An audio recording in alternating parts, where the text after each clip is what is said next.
Welcome back. Just when we thought the last had been heard of xenophobic attacks in South Africa, another incident has occurred in Cape Town. The situation has prompted the Nigerian Union in South Africa to urge the federal government to protect its citizens there. The president of the union received reports that a demonstration by some South Africans over poor service delivery by their government turned violent, degenerating into attacks on Nigerians and some other Africans, with their property being looted and destroyed. In total, about 33 Nigerian shops were affected in the violent protests. The president of the union was deeply upset that the police, who were said to have accompanied the protesters, failed to prevent them from destroying property belonging to foreigners. Well, joining us live on the program is our South Africa Bureau Chief, Betty Dibia. Thank you, Betty, for joining us. Thank you. Well, could you tell us more about the attacks in Cape Town? Well, the protest, let me start with the protest, with the area. It's a protest over land to build homes, over housing, social amenities. And the foreign nationals, it's not singled out Nigerians, were caught in between, where the criminal elements crept into the protest for, should I say, social justice in their community. Now, I understand about 200 foreign businesses were affected, of them about 33 Nigerians. But I think it would be wrong to totally say xenophobic attacks, because among some of those who have some who were lucky enough to still have their stuff, you have locals, South African citizens, who help them to pack up their things to go to avoid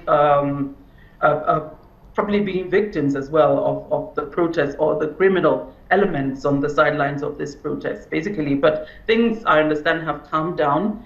I spoke to the president of the National Union of NUSA, that's Nigerian Union South Africa as well. I understand one person has been hospitalized, some people were wounded, and they've taken a case to the police.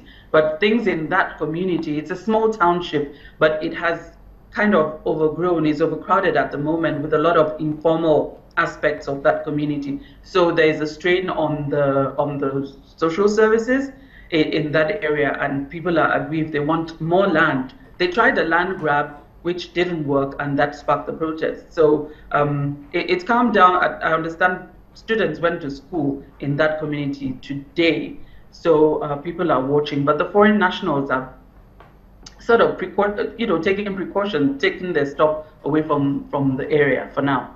Right. What do you analysts say that the South African government did not make serious moves to prevent these kind of protests, and that could degenerate into something like this? Is that the case? What could the South African government could have done? Just like most governments of most countries, especially in Africa,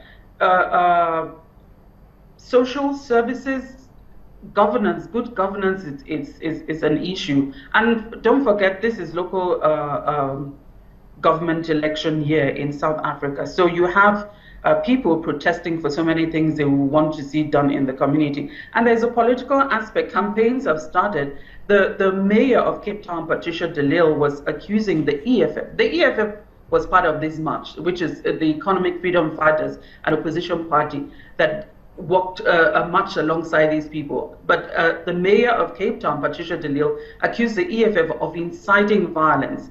As you go to campaign, the incumbent is usually the bad guy, where you tell the people, this person hasn't done this, hasn't done that. Oh, I lost contact with Betty there. We hope to regain contact with her and sort out this issue. But in the moment, let's move on. It's a sad one for Somalia, as hundreds of Somali migrants drowned when their boat capsized in the Mediterranean earlier this week.